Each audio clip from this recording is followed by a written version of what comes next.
Bonjour.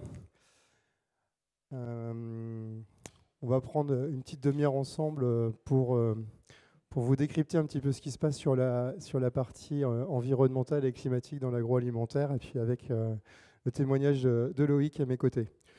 Donc, je me présente, Olivier Messager. Rapidement, je suis dirigeant d'O2M. Ça fait une quinzaine d'années en fait qu'on travaille sur les sujets de la RSE, de la CSRD, de l'éco-conception, de l'affichage environnemental. Et le témoignage aujourd'hui, c'est plutôt de vous expliquer comment nous, on a vu évoluer les choses, surtout depuis les 2-3 dernières années sur ces sujets-là. Voilà. Donc, je vais commencer plutôt l'introduction sur ce que vivent les entreprises de manière plutôt générale en ce moment sur la RSE. Donc, c'est quelque chose qui existe depuis un certain nombre de temps et on a vu les choses fortement évoluer depuis 1 an et demi, 2 ans. Notamment, en fait, j'en parlerai un peu plus, c'est la prise en compte de ce sujet-là de par la banque et la finance depuis à peu près 18 mois pour des questions aussi réglementaires et des questions en fait, de vulnérabilité des business models. Cette année apparaît une cotation climat par la Banque de France, par exemple. Donc, ce sont des choses qui étaient encore inimaginables en fait, il y a quelques années de cette prise en main. Et aujourd'hui, nos interlocuteurs ont changé. Il y a 10 ans, c'était les responsables qualité. Après, il y a eu des responsables RSE. Maintenant, nos interlocuteurs, ce sont les DAF, les DG, les fonds d'investissement qui vont faire de la due diligence avant et après, et au niveau bancaire.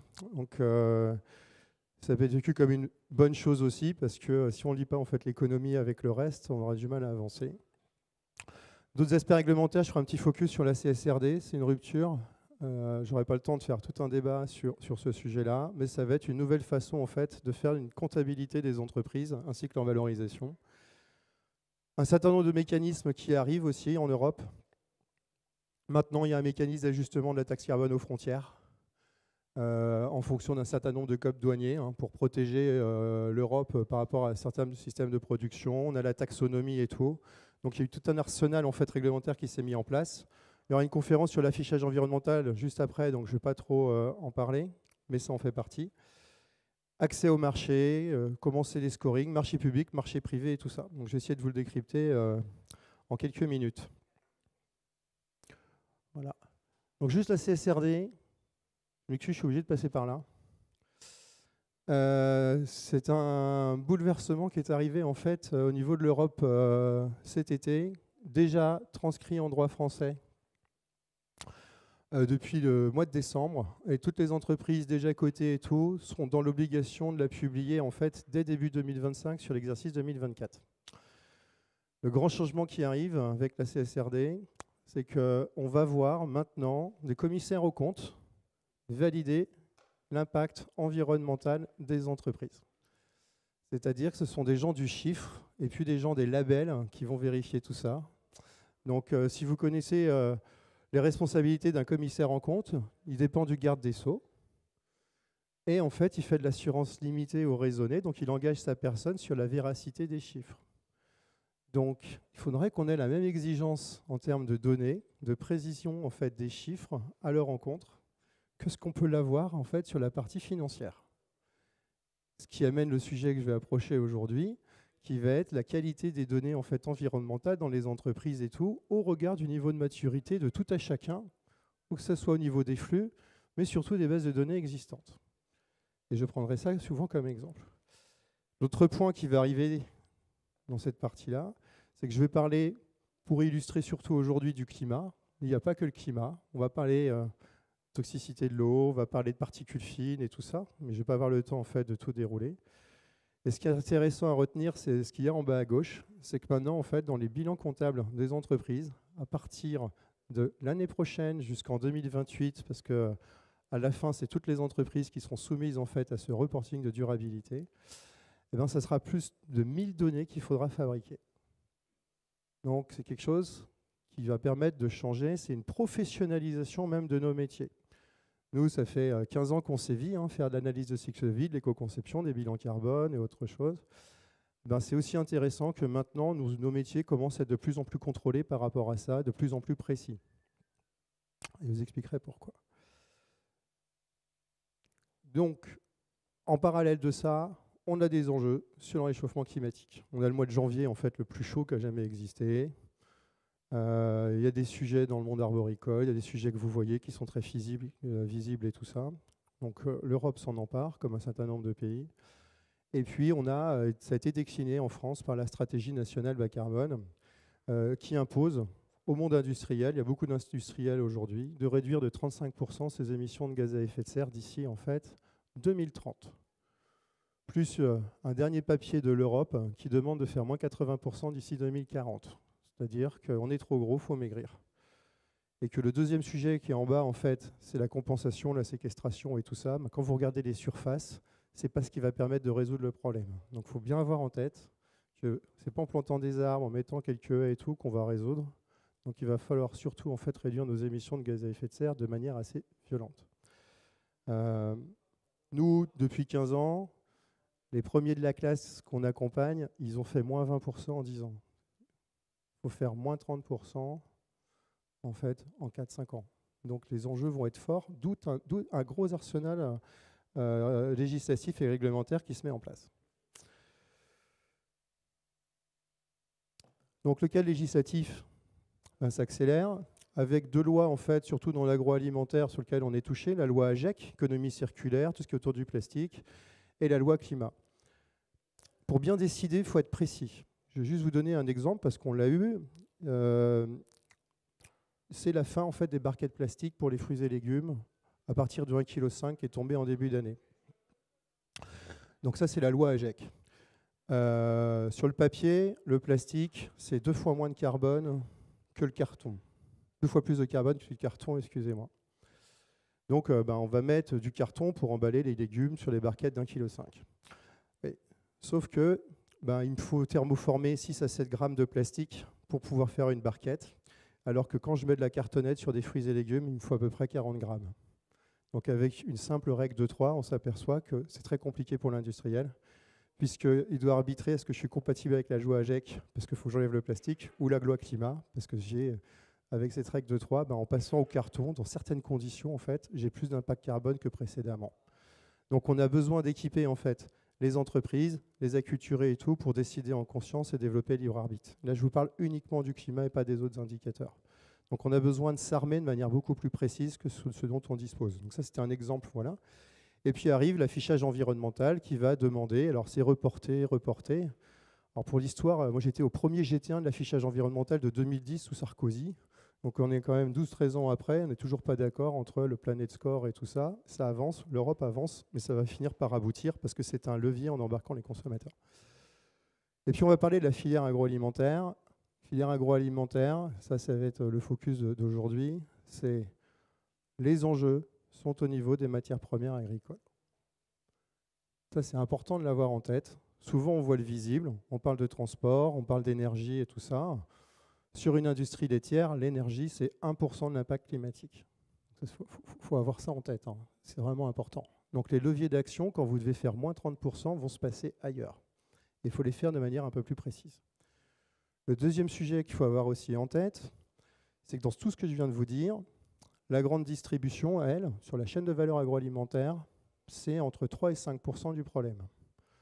C'est-à-dire qu'après, on va voir les industriels, et puis après, on va voir le monde agricole, en fait, qui va impacter sur les produits. Donc la grande distribution, qui va être obligée de répondre à la CSRD, qui est obligée de faire moins 30%, quand vous avez action de 5% que vous devez faire moins 30%, automatiquement, vous allez demander des actions auprès de vos industriels et automatiquement, vous allez demander même des actions auprès en fait, de vos filières directement auprès du monde agricole. Parce que vous ne pouvez pas réduire de moins 30 quand vous avez levier que sur 5%.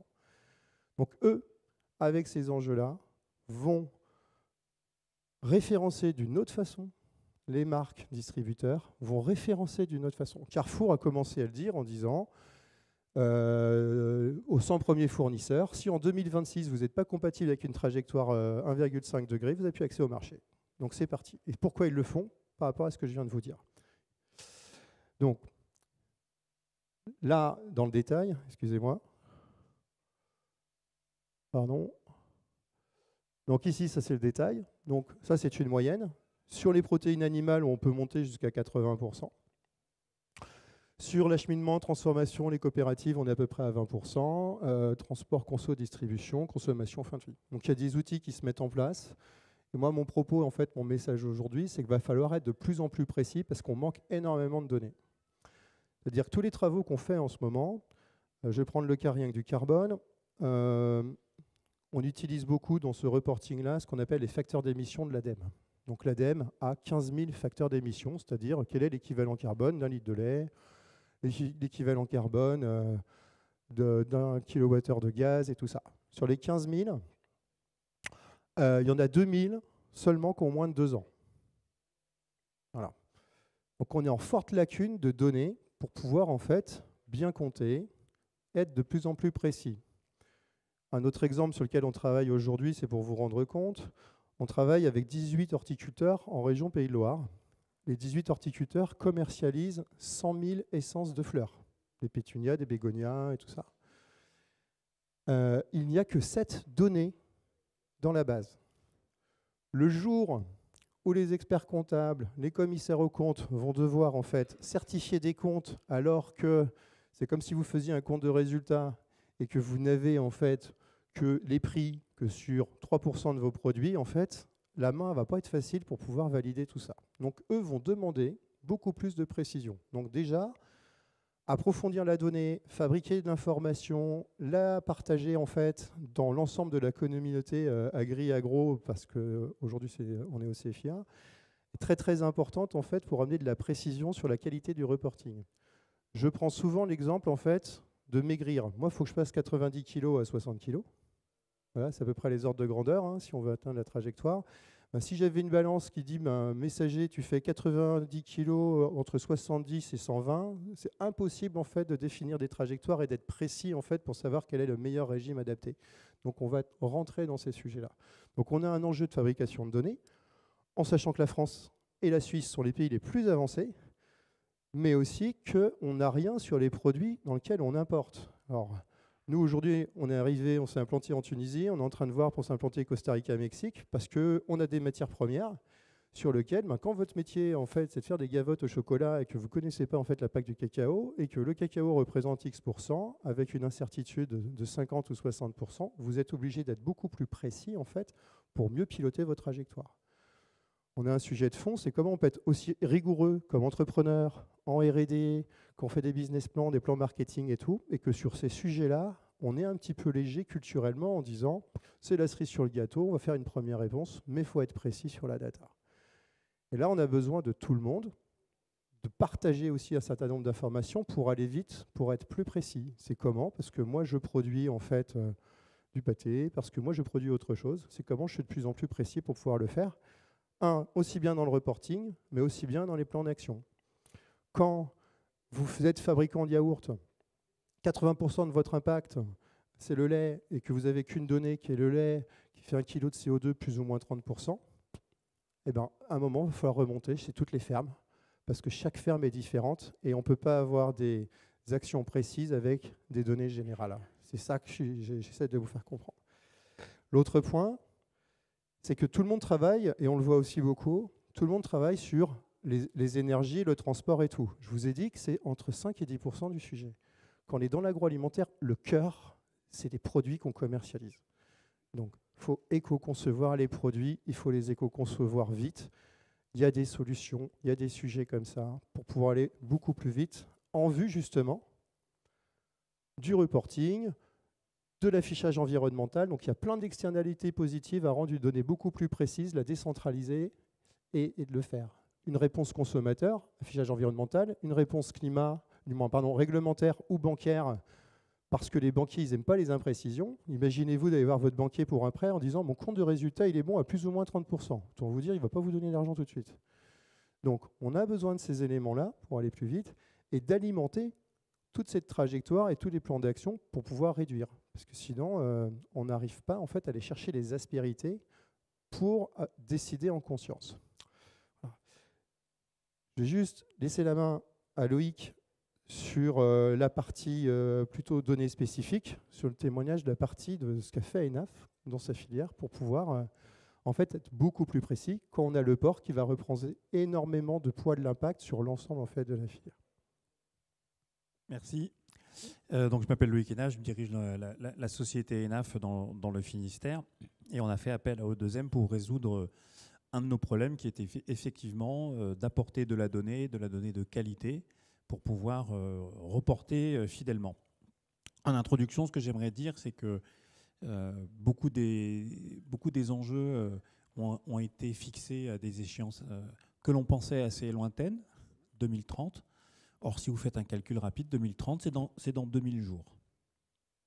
Voilà, c'est dans 2000 jours, on est en 2030.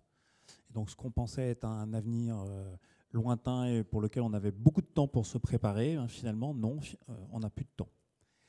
Parce que les sujets dont on parle, ce sont des sujets qui demandent beaucoup de temps pour comprendre, beaucoup de temps pour digérer, beaucoup de temps pour se transformer et voire changer, voire rebattre les cartes de ses partenaires et de ses parties prenantes. Alors la société ENAF, c'est un petit groupe agroalimentaire familial, indépendant, qui est vraiment engagé pour une alimentation durable et responsable, qu'on a matérialisé par une démarche qu'on appelle Bigoud 2030, une démarche à 5 piliers, 14 engagements, 32 objectifs, 64 indicateurs. Avec 64, vous voyez, on est très loin des 1000. On a, depuis 4-5 ans maintenant, on déploie cette démarche, on calcule les indicateurs, on les remonte, on les explique. Vous pouvez d'ailleurs trouver notre rapport annuel sur notre site, sur le site du groupe, le groupe-genenaf.bzh, et vous verrez que on essaye de jouer au maximum la transparence parce qu'on a besoin d'apprendre et de comprendre. Mais on ne reporte que 64 indicateurs. Et maintenant, il va falloir en reporter 1000. Ou en tout cas, il faut qu'on se mette en route pour en reporter 1000. Et je peux d'emblée vous dire que parmi les indicateurs qu'on a reportés ces dernières années, certains étaient faux. Parce que nos calculs n'étaient pas bons, parce que nous n'avions pas tout pris en compte. Et donc, effectivement, ce qu'Olivier rappelait à l'instant, et c'est exactement le chemin que nous avons emprunté. Alors, parmi les activités que nous avons, il y a une activité un peu connue, je pense, qui est le pâté ENAF, qui est un produit, je vais dire, qui est le produit qui a un peu fait la renommée de la maison. Mais nous ne faisons pas que ça. Nous avons d'autres activités de récolte et de transformation d'algues. Nous faisons aussi de la saucisserie, des tartinables végétaux et autres, mais on n'est pas là pour parler de ça. Ce pourquoi je suis là, c'est parce que nous avons donc fait appel à O2M, parce que nous sommes engagés, dans le cadre de notre démarche Bigoud, dans une relation beaucoup plus étroite avec les éleveurs avec lesquels nous travaillons. Alors, ce que je n'ai pas précisé, c'est qu'effectivement, nous achetons des animaux en vif, bio et conventionnels, parce que nous sommes abatteurs. Nous sommes un tout petit abatteur. Je crois qu'il y a 27 abattoirs de porcs en France. Nous sommes le 25e en volume. On abat, bon an, mal an, 35 000 porcs par an, donc ce qui est infinitésimal. Mais en tout cas, pour nous, c'est une charge et c'est notre travail. Et nous abattons des porcs exclusivement à destination de 2 produits qui sont le pâté ENAF et la saucisse ENAF. Contrairement à un autre abatteur qui serait un abatteur découpeur, qui serait un intermédiaire au service de transformateurs, de charcutiers divers et ce que je sais, nous avons intégré l'abattage lorsque, en 1915, nous avons inventé ce produit, le pâté ENAF. Parce que nous abattons tout simplement parce que ce produit, le pâté ENAF et la saucisse ENAF, sont faits avec l'intégralité de la viande de l'animal. Nous ne revendons rien, nous n'achetons rien. Donc on utilise l'intégralité de la viande, et ce qui en fait son petit secret, entre autres. Et donc, lorsque nous avons travaillé sur cette démarche Bigoud 2030, on s'est rendu compte qu'il fallait, à l'époque, on se concentre sur quelques amont, parce que l'entreprise ENAF, ce que je ne vous ai pas dit, c'est qu'on est 250. Voilà, on n'est pas 250 sites, hein, on est 250 personnes. Il y en a 3 dans cette salle. Et donc, c'est une tâche énorme pour une entreprise de notre taille. Et donc, on a voulu y mettre de la méthode. Mais la méthode, il fallait qu'elle s'accompagne un peu de réalisme. Il y a des choses qu'on ne peut pas faire. Et donc, on s'était rendu compte aussi que pour aller vers plus de progrès d'une manière générale sur des thématiques comme le bien-être et la bien-traitance animale, sur les sujets environnementaux, sur tout un tas de sujets qui nous animent, eh bien, on ne pouvait pas uniquement passer par les groupements de producteurs avec lesquels nous travaillons, parce que d'une certaine façon, et sans aucune malveillance ou intention de ne pas bien faire de leur part, il y a forcément de la rétention d'informations. L'information ne circule pas suffisamment vite, suffisamment fort. Et puis, nous avions l'habitude de travailler à l'époque avec 3 groupements conventionnels et un groupement en bio. Et ça faisait, en fait, pour nous, pour l'entreprise que nous sommes, trop d'interlocuteurs. À un moment, ça, c'est une règle de management. Si vous avez trop d'interlocuteurs, ben, vous ne voyez pas, vous ne comprenez pas. Bref, c'est du bon sens. Et donc, on a réduit le nombre de groupements avec lesquels on travaille et on a aussi drastiquement réduit le nombre d'éleveurs. On a fait la même chose dans les algues, on essaie de faire la même chose en poisson et on a réussi la même chose dans les épices, plus précisément le poivre. Et donc on a créé ce qu'on appelle des communautés de progrès. Communauté de progrès, c'est quoi?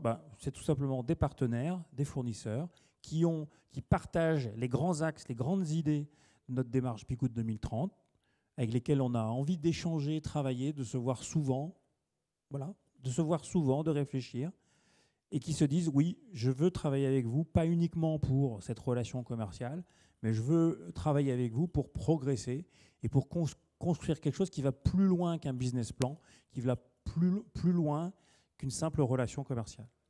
Et donc, petit à petit, nous en sommes arrivés à 7 éleveurs conventionnels avec lesquels nous travaillons, 8 en bio.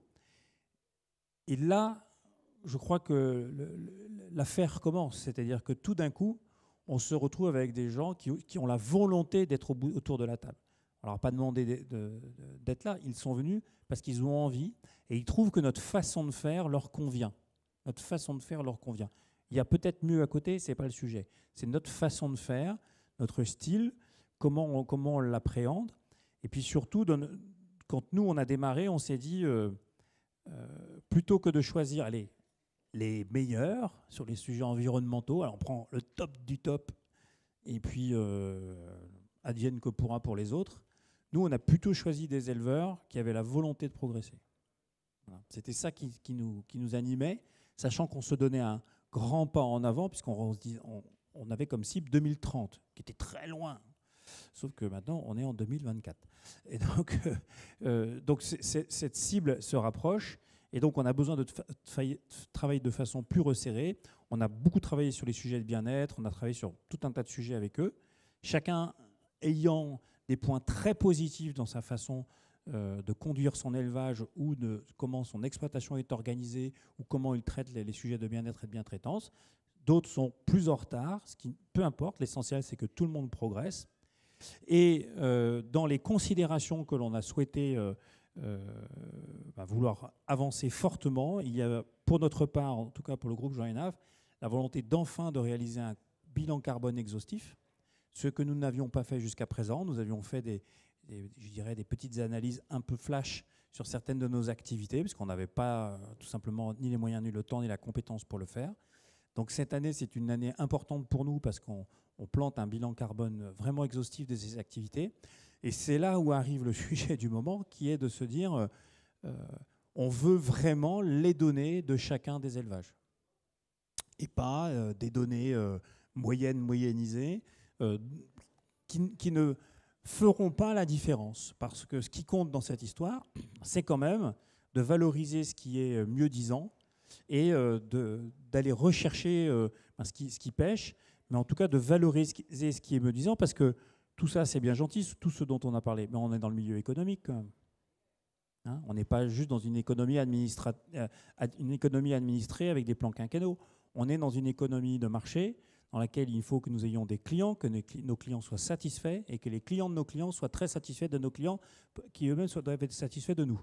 Donc si ça ne fonctionne que si nous apportons une valeur ajoutée, une valeur d'usage, une valeur de perception, une valeur peu importe, mais en tout cas, et donc c'est intéressant parce qu'on parle bien de valeur et dans notre cas, nous faisons la promotion d'une marque dans laquelle les valeurs sont importantes.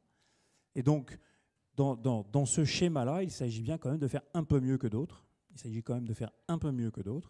Et donc cette année, on s'est dit que c'était vraiment le bon moment à la fois pour faire ce bilan carbone exhaustif et pour avoir l'intégralité des données, les données des éleveurs individualisées, pour pouvoir réellement avoir une image extrêmement fidèle de la réalité par rapport à notre démarche, pour laquelle je n'ai pas encore les résultats. Si ça se trouve, c'est moins bien, même si je pense que c'est quand même vraiment l'inverse. Mais en tout cas, avec une démarche très fine qui va pouvoir notamment montrer les différences en termes d'alimentation. C'est-à-dire que nous avons beaucoup d'éleveurs qui sont faffeurs, fabricants d'aliments sur la ferme. Ben là, c'est vraiment un gain environnemental net, mais encore faut-il qu'on puisse le valoriser en chiffres. Merci Loïc. Bon, on y était hier en fait. C'est pour ça que je dis ça. Voilà. Mais l'idée, c'est de tendre vers de l'éco-conception de fermes et de générer le multi-impact des fermes. En fait, c'est ça. On parle de bilan carbone. Je pense qu'il faut rentrer dans par rapport à la CSRD et tout ça, il faudra être sur du multi-impact directement, qui a aussi un intérêt. Parce qu'il y a des choses qui sont bonnes pour le climat, mais qui ne sont pas du tout bonnes pour l'eau, la toxicité et tout. Donc, il faut gérer les équilibres. C'est compliqué. Pour gérer les équilibres, il faut les savoir. Il faut des outils numériques pour le faire. Donc, ça, c'est d'aller un peu plus loin par rapport à ça. Je vais juste essayer de synthétiser ça. C'est qu'on va avoir besoin en fait d'être tous ensemble pour aller encore plus vite par rapport en fait à ce bouleversement climatique et tout ça. Il ne faut pas oublier la finalité de ce qu'on fait. Donc on a besoin en fait de data en fait pour être de plus en plus précis. Comme on l'a dit, on a aussi là on vient de signer avec Auchan en fait 1000 fermes éco-conçues. Ils l'ont annoncé lundi dernier en fait dans Cultivons le Bon. C'est qu'ils s'aperçoivent aussi que un cahier des charges ou un ensemble de pratiques ne donne pas un résultat. Donc on est obligé de s'armer pour bien le piloter parce que le ARL du bois qui est dans le Finistère Nord n'a pas du tout les mêmes enjeux que le ARL Michel qui est en fait au sud de la Garonne. Donc ça c'est un défaut très français, c'est il n'y a qu'à Faucon, on est centralisé, puis on va donner une idée qui va marcher pour tout le monde. Non. Augmenter les durées de vélage, augmenter tous ces trucs-là, ça ne marche pas dans chaque exploitation agricole. Il y a 300 000 agriculteurs, il y a 300 000 façons en fait, d'avoir un résultat parce que chacun a cette partie-là. Donc on est obligé d'aller dans le détail parce que ce qui marche pour A ne marche pas pour B. Et il faut s'armer aussi parce qu'il y a des cahiers des charges qu'on impose pour des volontés, parce qu'il y a volonté de réduire, mais au bout du compte, ça ne marche pas. Donc il faut s'armer. Il faut aussi s'armer, maîtriser ces sujets-là parce qu'on a de la loi, la réglementation. Quand vous n'avez pas des informations robustes et scientifiques, vous pouvez en fait vous voir imposer des choses qui en fait n'ont pas de sens ou la finalité, il y aura des reculades et tout après. Donc il faut aller très très vite. Donc on a une data qui est précise pour s'armer, pour décider en conscience, développer le libre arbitre, ça c'est important parce qu'on va être très très emmené sur le climat parce qu'il y a ces demandes-là. Puis 2-3 ans après, il y a une nouvelle réglementation sur l'eau, la toxicité aquatique, les particules fines qui fait qu'il faut revenir en arrière. Rappelez-vous. Tout le monde devait passer aux voitures essence il y a 2-3 ans, et puis en ce moment, ça change un petit peu et tout. Parce qu'en fait, on n'a pas assez de science et on n'est pas assez armé en fait, pour pouvoir répondre en conscience. Donc, il faut réduire l'incertitude, on l'a expliqué pourquoi. Et puis, c'est savoir se situer.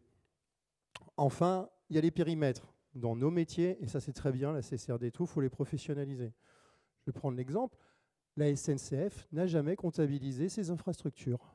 Donc, nous, notre métier, c'est de fabriquer de la data. Donc dans la SNCF, on n'a jamais comptabilisé les gares, le rail, le ballast. Donc, parce qu'il y a des méthodologies qui ne sont pas encore harmonisées. Donc par rapport, la tendance est bonne, rassurez-vous. Hein. La Suisse l'a fait. En France, quand on dit le transport voyageur en train, c'est 60 fois moins que l'avion. Bon, après, c'est des sujets qui ne sont pas très approfondis. La Suisse l'ayant fait, la tendance, c'est 30% de moins, parce qu'on va intégrer en fait tout ça. Donc, aujourd'hui, on crée beaucoup de choses pour récupérer de la data, on voit tout fleurir, des IoT et tout ça, sauf qu'on multiplie en fait par un équivalent carbone ou d'autres qui a beaucoup d'incertitudes. Donc, on est obligé d'être un peu plus précis. C'est comme si on mettait une Formule 1 en fait, sur une route de terre, vous voyez. Donc, à un moment, il faut qu'on équilibre tout ça. Donc là, il y a besoin de tout le monde pour le faire, sur les bases de données. Ce qui est important et qu'on voit très peu, c'est que personne ne parle d'incertitude dans nos métiers. Nous, quand on produit quelque chose, un affichage environnemental, une ACV et tout, il y a de l'incertitude. Parce que quand on travaille dans le monde agricole, il faudrait presque travailler en moyenne olympique à cause des assolements et tout ça. Donc il y a des méthodes qui vont évoluer, qui doivent changer. Et puis il y a la data et la valeur. Nous, on est convaincus qu'aujourd'hui aussi, le monde agroalimentaire industriel, qui la fabrique, aujourd'hui la donne, en fait, peut la vendre, peut la valoriser pour aller beaucoup plus vite. Tout le monde, on va vous poser des questions. Si vous êtes fournisseur de la distribution ou d'autres, donnez-nous votre information, quel est l'impact carbone. Ouais, mais peut-être que cette information, en fait, elle a de la valeur pour aller plus vite et emmener tout le monde à la fabriquer. Voilà. Donc, il faut développer des moyens. Il y a un gros foisonnement scientifique. Il y a un gros foisonnement scientifique en ce moment qui fait changer les méthodologies. Ça, c'est compliqué, il faut les arbitrer. Et puis, il faut vraiment garder que chacun a son profil environnemental. Nous, quand on travaille avec des usines qui, sensiblement en France, sont quasiment les mêmes et qui, à côté de ça, ont les mêmes produits, donc des choses basiques, hein, que ce soit de la salade, que ce soit des chips et tout, ben, d'une usine à l'autre, on peut avoir 30% de décalage, 30% d'impact différent, de par l'âge de l'usine, de par son implantation, de par en fait sa zone de distribution ou sa zone de fournisseur et tout ça. Donc, ce qui est vraiment important, c'est les deux sujets, c'est de voir un peu de transparence un peu plus précis, mais c'est surtout en trajectoire. Ce n'est pas de juger si l'éleveur A est mieux que l'éleveur B, mais c'est comment l'éleveur A est encore meilleur demain, que l'éleveur B est encore meilleur demain, et de plutôt penser trajectoire pour pouvoir le faire. Mais une trajectoire, elle est faite sur une balance précise. C'était un petit peu le message en fait d'aujourd'hui. Voilà. On est un peu dépassé, je vois des signes, je suis à peu près dans les temps. Voilà.